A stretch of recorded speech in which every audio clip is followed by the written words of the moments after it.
This is the Whole Care Network.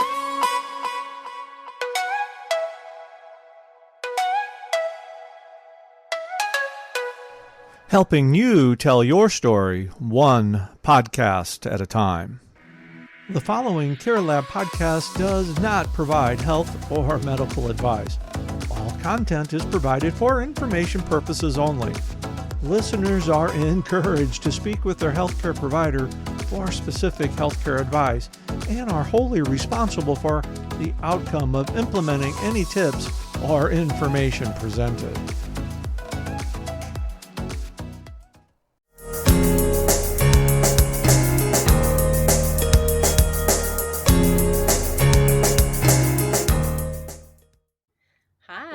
To CareLab. Welcome to CareLab. It's a CareLab day, which is the best day. Welcome. Yeah, and we've got two guests on today here to share their caregiver story. Let me tell you a little bit about one of them. So we have here Vincent Zappacosta, who has a background in graphic design, theater, and yoga. His book, Dementia, Mama Drama, is about the daily doses of dementia with his mother and how he and his husband dealt with it through humor and music. It focuses on the positive rather than the negative in caregiving. He's a strong advocate for dementia and Alzheimer's and is spreading his positive message through international podcasts, interviews, and social media. His writings have been published by several leading Alzheimer's organizations, and Vincent and his husband, Douglas Christensen, recently premiered their play, Some of These Days, spelled D-A-Z-E, about their caregiving experiences at the Fringe Festival. Currently, they're working on a treatment for a series based on dementia, Mama Drama.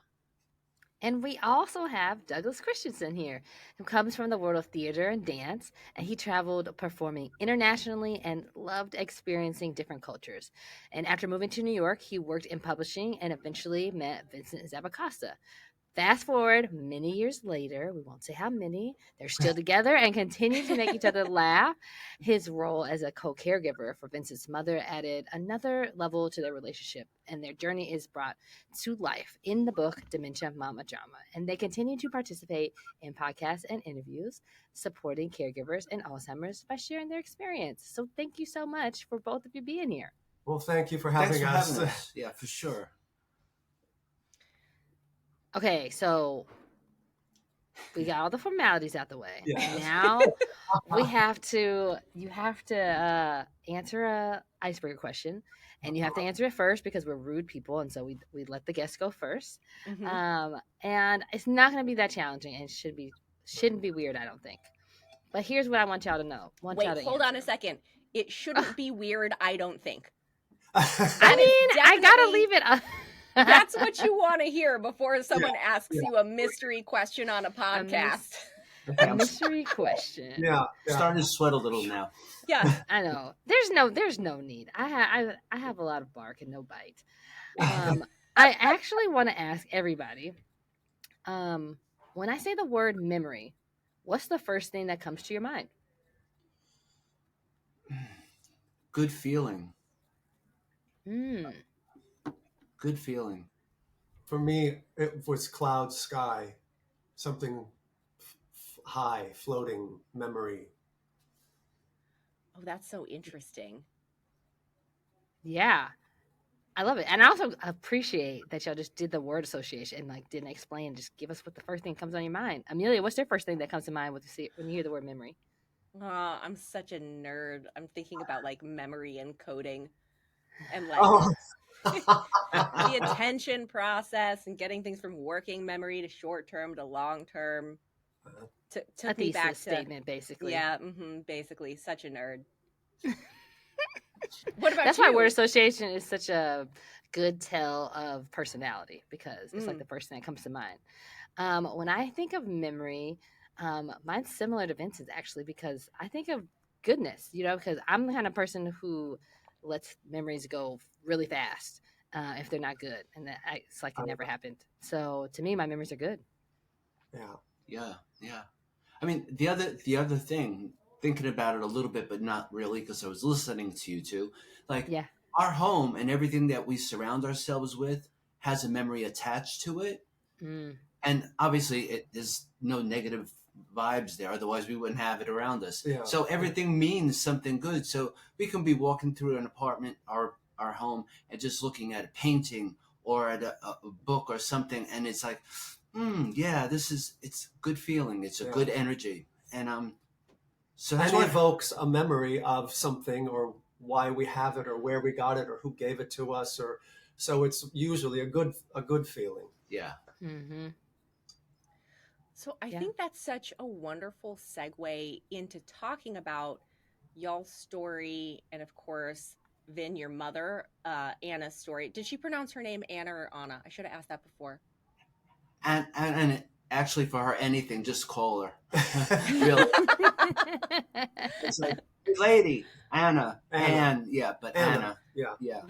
That's so funny. I always say when people, because I get called like Emma or Emily or something like that, I'm like, just say hey you, and I'll turn around. And that'll work. But that's such a good segue, that question and y'all's association with it, into talking about your story in Dementia Mama Drama, because so much of what you focus on is the good and the positive and the good memories that you made even while your mom was struggling with dementia. Can you start by just sharing a little bit about your background and story for folks who might not be familiar with you or your story already? Well, sure. I mean, when we started, when we found out that my mom had dementia, she had other health issues also.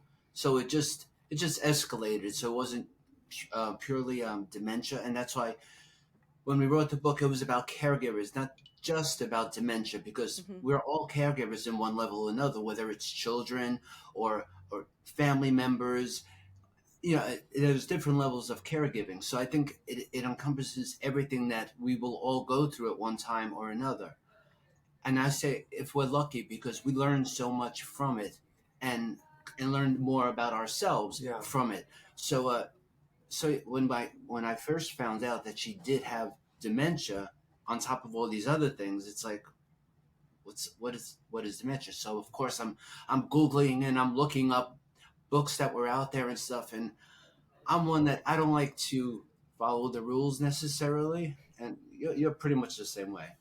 And I couldn't get through a lot of these readings and stuff. I was like, this is too clinical, and it's great if that was my mindset, but it wasn't. So I said, okay, we just got to figure it out and feel.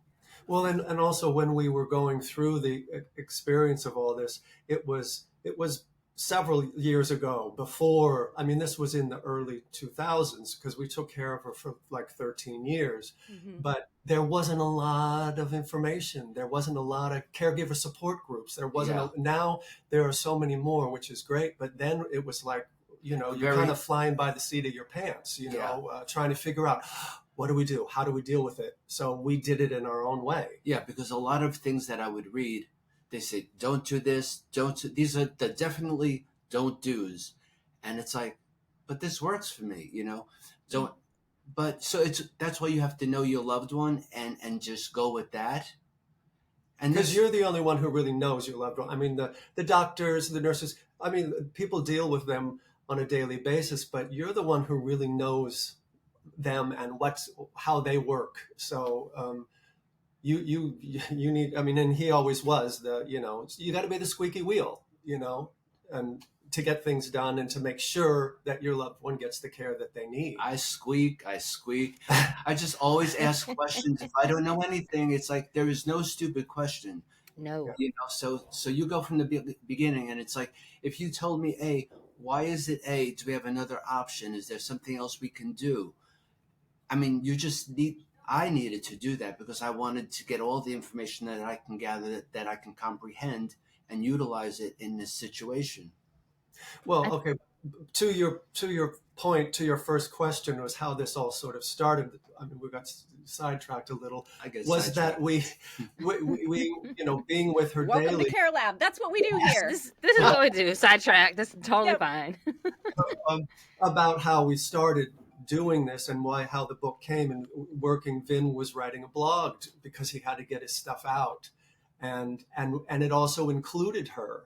We told her we're writing about her, and we would videotape her, and she loved it. She loved that attention. She loved getting her picture taken, and she felt part of that Yeah. whole experience, so it helped her as well. So during our nightly visits, and sometimes we were there like twice, we were pretty much there every day. So we knew the entire staff, which is another point in any caregiving level situation, to know the staff, because they're an extended family.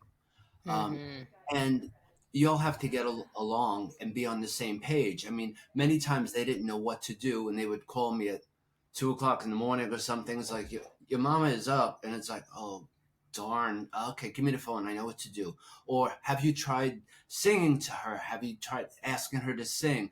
Did you do this? She says you're coming. Whatever it was, we worked on it together as a group. So that was really important and vital. I think that collaborative level of care is like so important. And the highlight being that you know your person best, and that you're the through line to this whole thing. Right. And so like doctors and nurses, therapists, we come and go and are very well educated on the processes that are happening and what to do, but not very well educated on who she is and what works best for her. And so that's why the caregiver is a really vital part of it. And I really highly encourage people to do exactly what you mentioned in the book, which is one of the things I highlighted there, was like, you need to be the primary advocate, and you need to say something, because everybody doesn't know. And if they don't, they're just going to steamroll through and do the things that they normally do. And that might not be the best thing for your person. And it's okay to ask those questions. Like you said, like, why? Okay, if that's what you want to do, is there an option B? Here's why I feel a little concerned about that. And if they explain the reasoning to you and you're like, okay, I understand why you want to do option A, you can feel confident about that. Exactly. But you can't do that if you just wilt in the corner and say, well, they're the experts and they know best. You're both the experts. Yeah.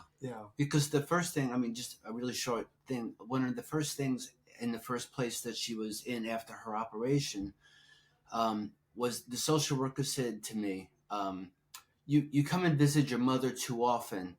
Stay away from her for a week. Yeah. Well, I almost slapped her across the face. Yeah. Because I said, listen, you do not know the relationship I have with my mother, and we've always had. If I wasn't here for a week, she would crawl up and die, or she'd try walking out of this place. Yeah. So I know what she wants, and I know it's going to freak her out if I'm not here. So thank you very much, but that ain't going to work for Mama. Yeah. That's that. So, but that was the first thing. That's the first time I said, okay, you got to really like know and do. Yeah. Wow. I can't even think of a scenario where I would tell a family or suggest that a family member be less involved. If anything, I feel like I've spent a lot of my career trying to get like more involvement from all the stakeholders, right? A lot of people aren't involved. Yeah. Because to your point, this is a team effort. It's a collaborative effort. One of the things that I highlighted when I was reading Dementia Mama Drama was your section that you brought up just now about making sure that you get to know all of the staff who works in the place where your loved one is living. And that's the CNAs, PCAs, nursing, the janitorial or custodial staff, like the dining staff. He knew everybody's birthdays. He remembers that kind of shit. So it's like, and that builds a good relationship if you know people and what they're doing and where they come from. But also it was genuine. It wasn't BS. I mean, because like to this day, I'm still in touch with a lot of the people that were associated that came into our lives, the three of our lives. Yeah. So that says a lot right there. Yeah. Yeah, I think it does. And it is so important to have like a relationship of trust and honesty and buy-in from everyone. So kind of fostering that goes a long ways, because at the end of the day, if you need something for your loved one, if you needed something for your mom, and you needed someone in that building or in that community to do it for her, you're much more likely to have success in that if you have a relationship with them where they know where you're coming from, where you know where they're coming from, and you can really genuinely work together. Hey there, it's Emilia. Listen, I am so thrilled to have a great resource like Ask Sammy as part of the CareLab team, and here's why. It's a game changer for aging in place because it makes it so simple. All you do is ask. Just type in your question or even tell Sammy what the problem is and get tailored solutions. Everything from innovative adaptive equipment to comprehensive resources. It's a great way to become more empowered, to live more independently, and to live with greater confidence. And my favorite thing about how Ask Sammy works is it's deeply rooted in dignity and practicality. So whether you're a fellow therapist, a care partner, or someone who's seeking solutions for themselves, visit www.asksammy.com. We're going to link it in the show notes so you can find it there. Start making home more accessible today. Now, back to the show. I think so many times, unfortunately, it can get to be kind of adversarial. And if people kind of sort of follow your good example of building those good relationships up front, we can avoid that and have a much more positive experience overall for everyone. Right. Recently, one of the social workers, not a social worker, she did entertainment, Nettie, yeah. She did recreation. We were in touch, and actually, she even put us on a podcast a while ago because she has this place in New York and stuff. She said, "You guys were just such a great couple and like a positive force. I want to be in touch with you." Anyway, what I told her before we started filming was, I said, "I would always think y'all thought I was a pain in the neck because," and she said, "Oh, contraire." She said, "When you came in, we were like, thank God, we can like take a break now. He's got this under control." And it's like, well, that was really good to hear because I always thought, oh God, am I being a pain? Yeah. And she said, not contraire. Yeah, so that was cool. I think that's it's so important because if you think about relationship building, we talk about it in maybe business or maybe like advancing your career, but we don't think about it for healthcare, I don't think. And the people providing healthcare are still humans. And while you want them to kind of act like robots and do exactly the right thing every single time, they're still human beings. And so building a relationship can go a really long way. And even with y'all visiting her every day, you're still not the people she saw the most, And right. So you want those people to know who she is and that you're a resource and that they can call you. And because otherwise, sometimes people do things that are not appropriate. And you want to make sure there's an open line of communication. So I think that's like such a strength in a time when people should be supporting you. Yeah.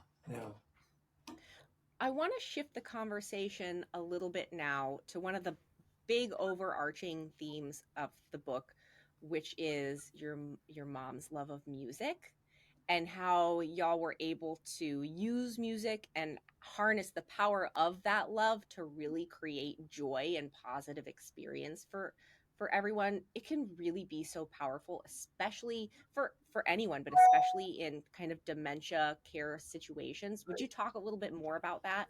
Sure. Music for me came at an early age because my mother came from a family of 13. She was the youngest of 13. She was the baby, and her mom had passed very early. But her brothers and sisters would get together whenever we would have family functions, which was like a lot because it's a New York Italian family, so we got together a lot. They'd bring their guitars and they would be singing, and it was just part of growing up. At the time, I was a kid, so it's like, oh God, I have to hear this again, But as it came, I realized she loved music, and she was a singer to a degree.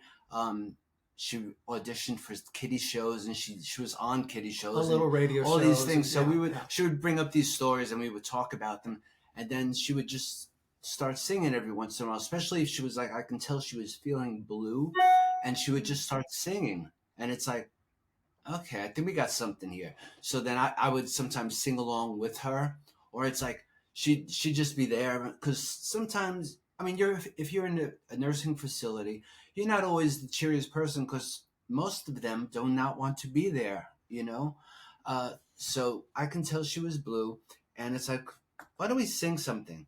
So that's when we started filming her singing it also and stuff, and it just grew from there. Well, it always, no matter what, it could change her mood just like that, and she would forget about whatever, and she would sing her favorite songs. And if she didn't know the words, she would always even make up the words, and everything would rhyme. And sometimes she would sing these songs and know the lyrics to these old songs. It was like, how did you remember? And I was saying, how can you remember that, but you don't remember what you just ate? Yeah. You know, so she said, well, what do you mean? You don't know those words? And it's like, no, it was before my time, Mom. You know, but it was the best tool for us, because it was something she loved, and it always brought her out of whatever she was in, and it changed her mood, and it really, it was magical, really, music for us. And the thing, Dementia Mama Drama, the title of the book came because she always wanted to be an actress, and she was always over the top. That's the way she was. And the apple doesn't fall far from the tree, you know. But she, so then we started filming her, and then that was like, we created a monster. It's like, oh my God. So we would be there having coffee and cake, because God forbid you don't bring coffee and cake when we're visiting if it was late at night. And she'd have her coffee. You're not going to film me now? Okay, let's go. And then I would ask questions, and then it brought it to another level. So it's, you know, it was for memory recall for her, but also so that I would learn more about things that maybe I didn't know, you know, before me, or when I was too young to give a darn. So, music. And then music, I mean, we've learned from doing all the social media over the years, even after Mama passed, was that it became like a hook. Like, people were doing this, and it's like, we told you like years ago, this worked for us. It's going to work for a few others, maybe not everyone, because also it depends on the type of music. Like, there were certain times they would have like either a gong circle, or maybe classical or Asian music. And she like, that wasn't her thing. That wasn't her thing. That wasn't her genre. It's personal. Music Broadway is so and jazz. personal. That was it. Yeah. But I think the thing that I think is so strong about this is y'all leaned into what was a part of her personality, but you also probably unknowingly leaned into science, because there's even a whole discipline called music therapy, right?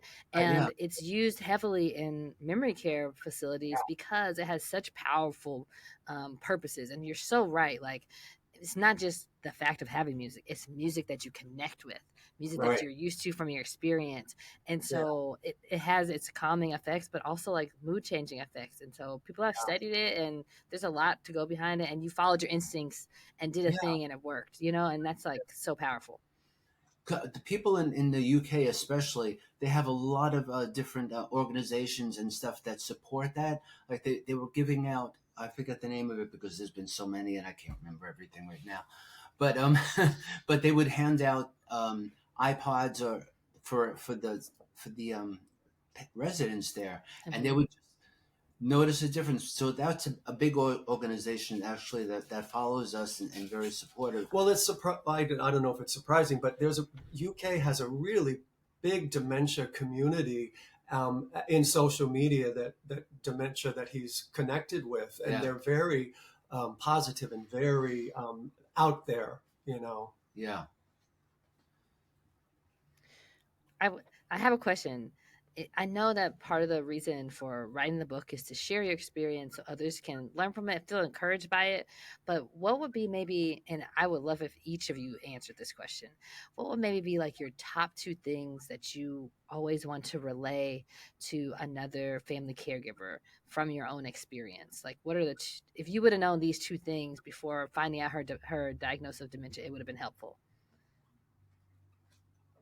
Well, it's back to, I mean, for you, it's to always speak up. Don't listen to what they say. And okay, well, that's it. Speak up. If you have questions, get your voice heard, because if you don't, you know, so many people just let their loved one go. Oh, they have dementia. There they are. Okay, now they're put away. And you know, they don't know what's going on. You need to speak up. You need to use your voice. Definitely, communication was major in any situation, whether it's dementia, whether it's cancer, or whatever the person is, just failing health in general, you need to communicate, and the communication always has to be open one way or the other. If you're not there in person, or because you can't be, to be on the phone, to have someone that you can trust there to support your stuff. Like the few times over the years that we were able to get away for a few days, we would always make sure that a friend or a family member would come and visit. And even like if we were away, I still get the daily, I would call to make sure she knew, and just to keep her in a happy place. Mm-hmm.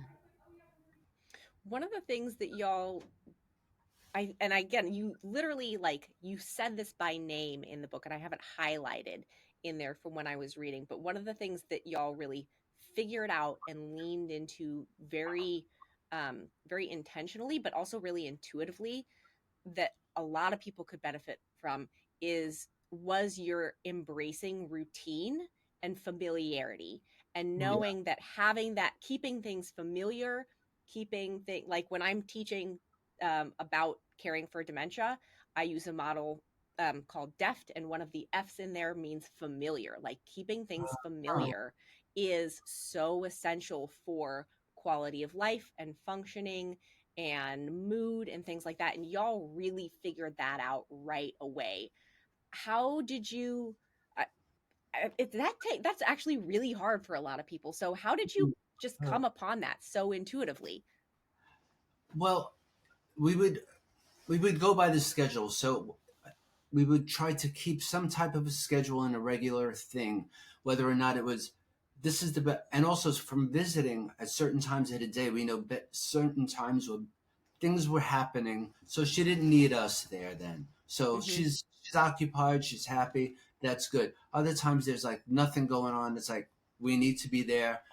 And she was a late bird. She always stayed up late. So she was always the only one or the last one in the day room or the recreation room, and there'd be nobody else. So, we usually came after dinner, because then most people would go upstairs and their dinner was at 5:00. And it's like, I don't even have a cocktail at 5:00, but hey,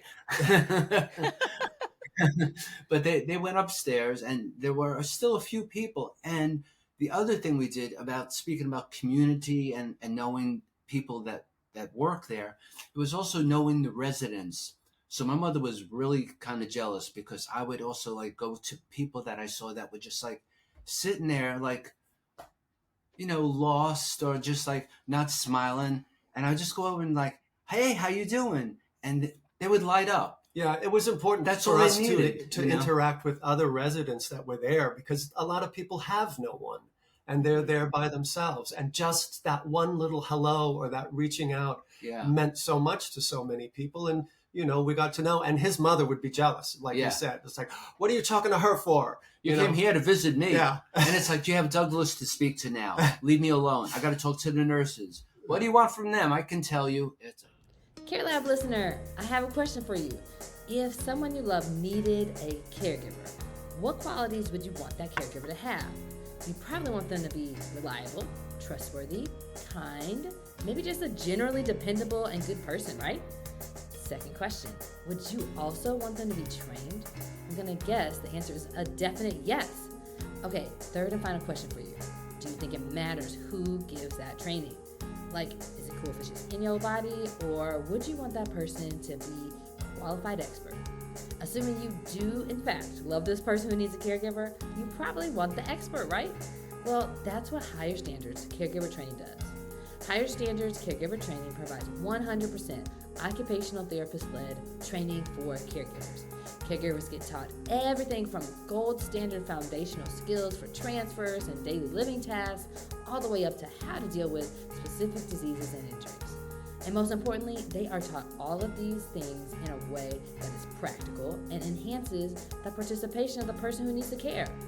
And it actually protects the safety of everybody involved. Why? Because everyone deserves a higher standard. For a course for individuals or learning about training for care for organizations, find that information at higherstandardscaregivertraining.com. but to get back to the point about the routine and stuff. I mean, we knew she loved to play cards, so we would always play cards, and that was, are we going to play cards now? And so she would know, the kind of things, the routine, and it just always fell into place that way for us as far as a routine. Yeah. And if we just like gave some downtime, okay, so what are we gonna do now?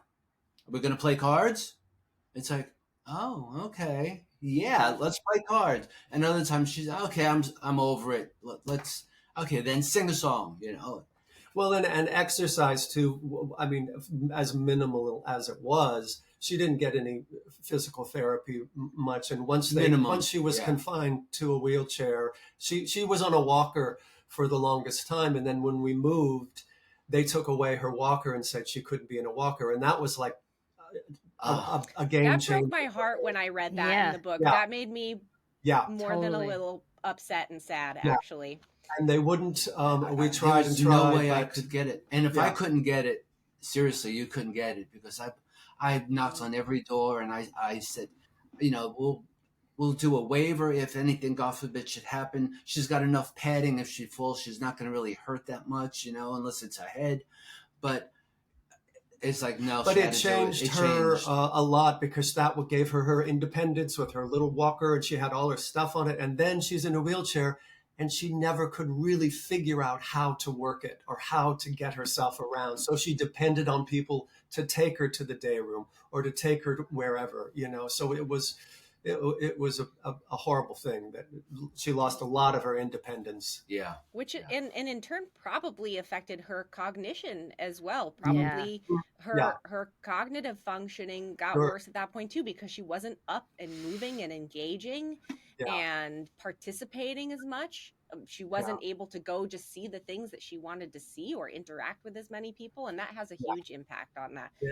That part of the story, it really broke my heart. And having been a therapist in these kinds of communities and residences, and really understanding and knowing what was happening there, I was just like, oh, I wish I would have been there. I would have stood up for it. Yeah, exactly. Thank you. I wish you were there too. But so anyways, back to that, about exercise. So we knew she didn't get much, so we would always incorporate that as part of our routine. And actually, I got that from my yoga training and stuff. Actually, when I got one of my second degrees teaching older people, gentle yoga. Gentle yoga. I did that as a result of what I was doing with my mother. It's like, if I'm doing this with my mother, there's a lot of people that I could be helping with this. So we would go there, and if she was just sitting there, it's like, I was almost like, if you want your coffee and cake, you have to exercise. Hey, sometimes you got to use some carrots, you got to have a carrot and stick. Yeah. So it's like, we would do just real simple exercises, and like, she would go through it like, okay, I'm moving my hands. I breathe in. I can't breathe anymore. Breathe out slowly. So we would do these relaxation, because I can tell too if she was uptight or just like stressed about something. So the breathing helps everybody. I mean, breathing is essential. So that's another key point to anyone. And before we would get in there and walk into the nursing home, sometimes in the second one, we may have had not the best of days, but we would either hold hands or something and just here we go. It's like, okay, let's breathe in now. Forget our day. It's all about her. And that's tough, because it's all about me, so. In the regular life, right? Yeah. But I think there's a thing that you're hitting on that I think is really important. And it's that is, again, that leaning into what is needed, and that actually having a whole lot of science and stuff back to it, and so you didn't have to overcomplicate it by reading a bunch of medical studies. Right. You again are the expert at what you could see being useful. And then for example, if I was the therapist, I could come back and be like, yeah, this is evidence-based treatment, and let's bump this up and add additional to it. And so I just want to say that out loud to encourage all the family caregivers that are listening, that there's a lot that you already know and that you are probably applying or think about applying, and it's probably useful. And you should feel strongly about doing that. Yeah, definitely. You go with your heart and the feeling. Just like Doug said before, it's you know your loved one the best. So what you drag stuff out of the past and see which ones are going to work, like whatever they would talk about previously. And not only for dementia, this is for anyone. If they're just feeling bad, it's like you bring them the favorite food, because who doesn't like to eat? I mean, seriously, you know. It is one of the great pleasures in life is amen. And eating, right? Yeah. I'm gonna get some water. Speaking of which, he's going to drink some water. So, was this the book that you said you read? That is the Absolutely. book. I had to do a selfless plug. I just did that. No, I can. Yeah. Listen, all day long. We'll do it again at the end. One of the things that I think y'all were very good at was really truly being in the moment. I also think it's so interesting that both of you have backgrounds in theater, and I wonder if having a background in theater helped you to be in the moment in real life with your mom, because like so much of, like, if you think about improv, it's like yes and, like, I'm just going to be here and go with it, right? Do you think that helped keep you flexible and allow you to be in the moment with your mom more naturally than maybe that comes to other people?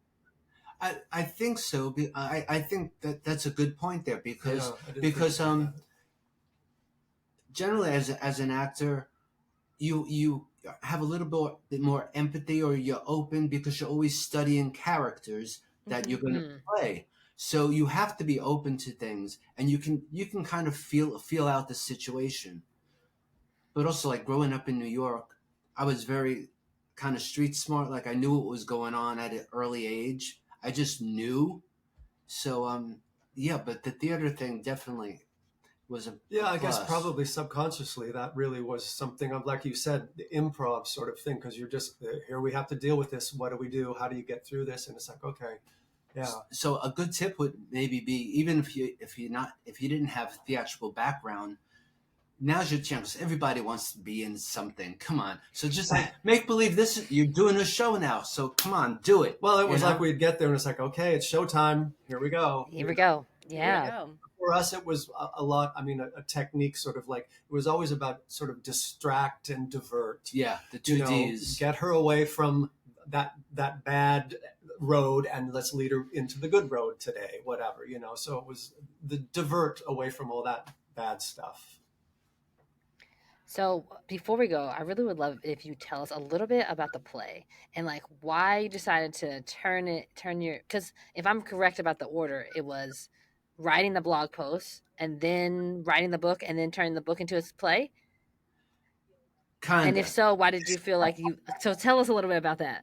Okay. So, you were right. The first part, it was about the blog, and it was because it was helping all of us. But especially for me, because I couldn't sleep at night, because it's like I got to vent this. So I'd be typing and writing stuff, and then it turned into a book, a shorter book, a shorter version. Even though we do have more chapters to add to this one, we started doing this, and we told a few people about it, and one of our a director that we know locally said, "Oh, you should make this into a play," and it's like, what? And it's like, oh, that makes perfect sense. So we turned it into a 35-minute piece for the Fringe Festival. For the Fringe Festival. So we were in the Fringe Festival, which was great. And the really odd thing about what happened when they were doing auditions, they found the perfect mama. Yeah, and she was great. She was so much in sync with my mother, even though at this point my mother had passed. But she was from New York. She like certain the colors, just it was like great. But they couldn't find us, and this is like going into the characters to play us. I mean, they found us because we were there, but so they finally the director said, you two guys, you have background in this. You got to play yourselves. And I'm like, hell no. No, it was still too close. Too close. It was too raw. Yeah. Too raw. Yeah. Still. But we did it.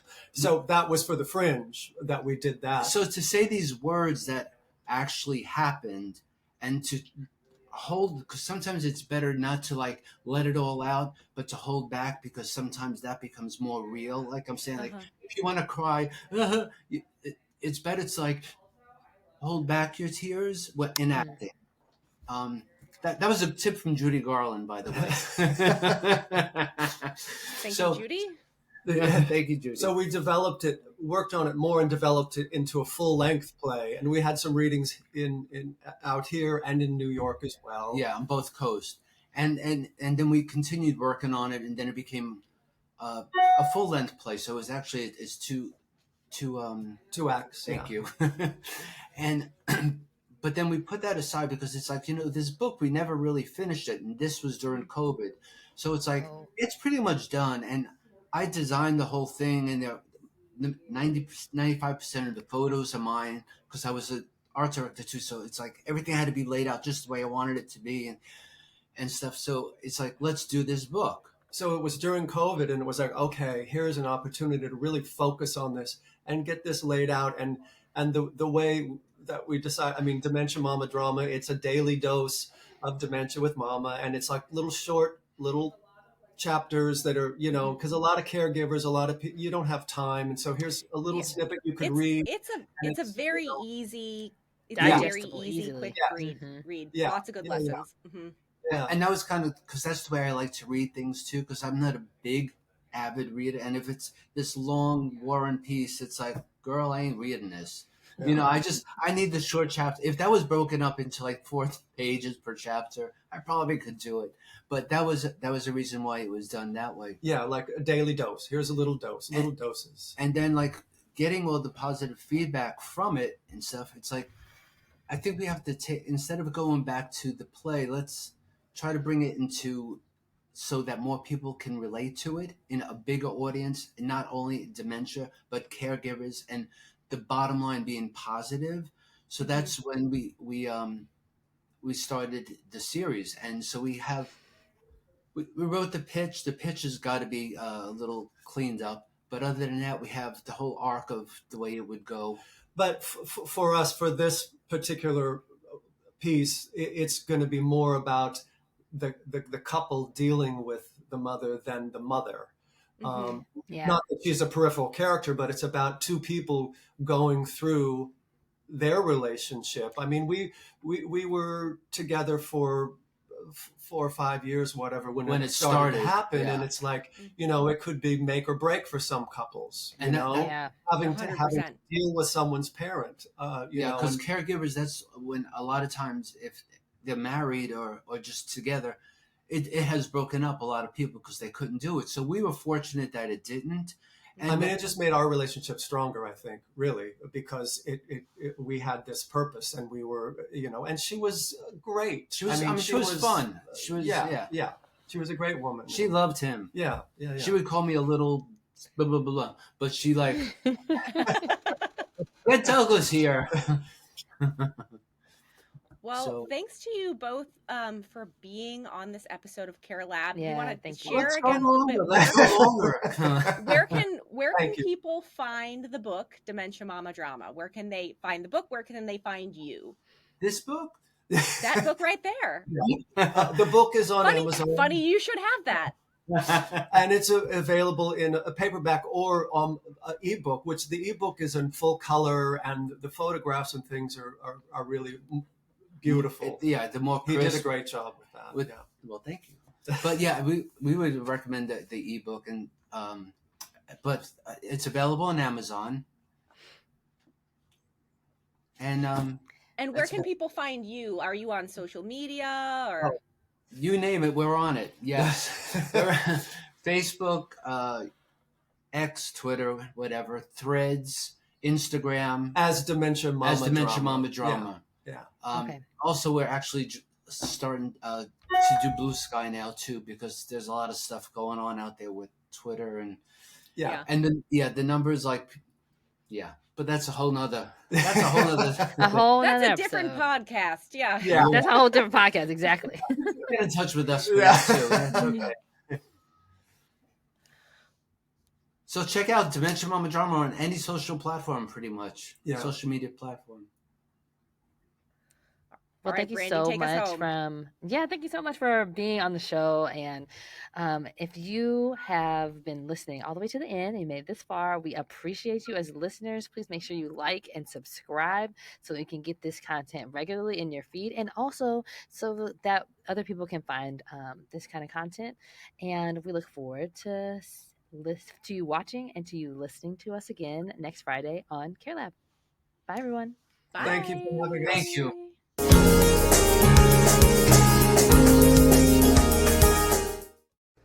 This is the Whole Care Network.